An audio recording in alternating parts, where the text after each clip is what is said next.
भाई मज़ा आ गया, लिटरली मज़ा आ गया, क्योंकि मुझे बिल्कुल भी उम्मीद नहीं थी। जब लैंटर्स का पहला टीज़र आया था ना, मैं तो गिव अप कर चुका था, क्योंकि इतना वाहियात टीज़र था वो। मतलब कुछ भी अच्छे से दिखाया ही नहीं गया था जो कुछ भी यहाँ पहले एपिसोड में हुआ। And I am damn excited now, क्योंकि पहला एपिसोड में बाजा फाड़ दिए इन लोग, मज़ा ही आ गया। जिस तरीके से चीज़ें बिल्डअप की गई शुरुआत में ही, जो 5 मिनट में चीज़ें सेटअप की गई, उसके बाद कैरेक्टर डेवलपमेंट, कैरेक्टर को इस्टेब्लिश किया गया, और बाकी बाद में कैरेक्टर डेवलपमेंट हुआ। बट भाई साहब, अब मैं अब मज़ा आ गया, लिटरली मज़ा आ गया। जिस तरीके से दोनों कैरेक्टर को इस्टेब्लिश किया गया, चाहे जॉन स्टुअर्ट हो या फिर हेल जॉर्डन हो, उसके बाद उनके रिलेशनशिप को दिखाया गया, उनके कैरेक्टर को कितने अलग हैं एक दूसरे से ये बताया गया। और हेल जॉर्डन इतना बूढ़ा क्यों है इसको भी अच्छी तरीके से बता दिया गया है। And I am excited. अगर इन लोग सेम कंसिस्टेंसी और यहाँ से ऊपर लेके गए, भाई मज़ा आ जाएगा। ऐसा नहीं होना चाहिए कि पहला एपिसोड बेहतरीन था और अगला एपिसोड सेटअप सेटअप सेटअप, नहीं।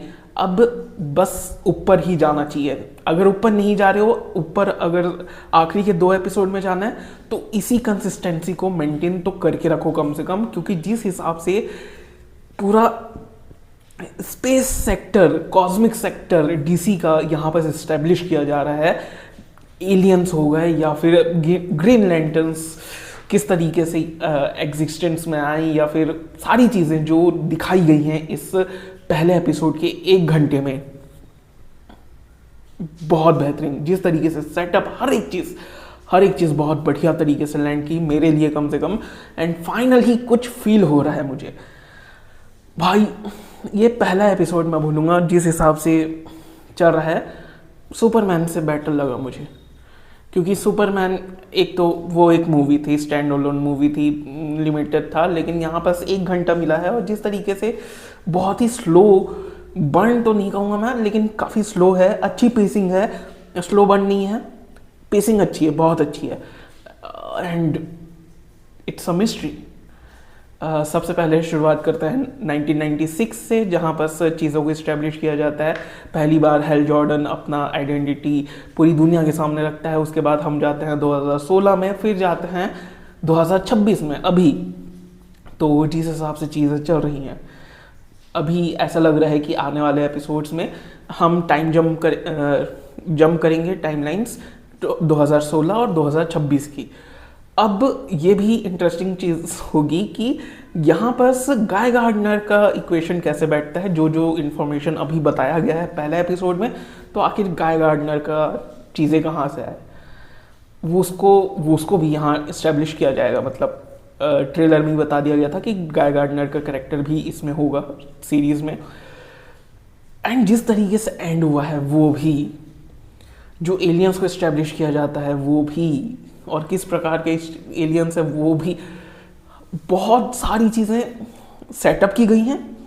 बट जिस तरीके से सेटअप की गई हैं वो ही इतना इंटरेस्टिंग और एक्साइटिंग है कि क्या हो रहा है, कैसे हो रहा है। It was really good, it was genuinely really good. And क्योंकि मैं पर्सनली इतना एक्साइटेड इसलिए हो रहा हूँ क्योंकि पहला टीज़र इतना वाहियात लगा था मुझे।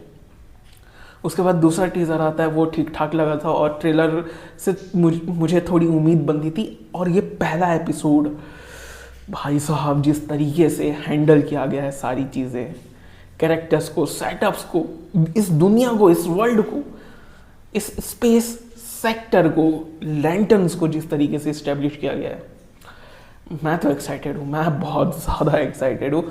आई am looking forward to this. Let's see. बाकी अभी थोड़ा मूविंग वगैरह चल रहा है तो वीडियोस उतने नहीं आ पाएंगे। जैसे ही सब कुछ सेटल डाउन होता है आगे और भी वीडियोस आते रहेंगे।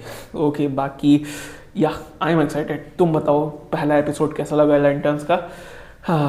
बस उम्मीद है कि यही कंसिस्टेंसी आगे बना कर रखें या फिर इसके ऊपर ही जाएं। इसके नीचे तो DC cannot afford to go lower than this. So let's see. Okay, bye.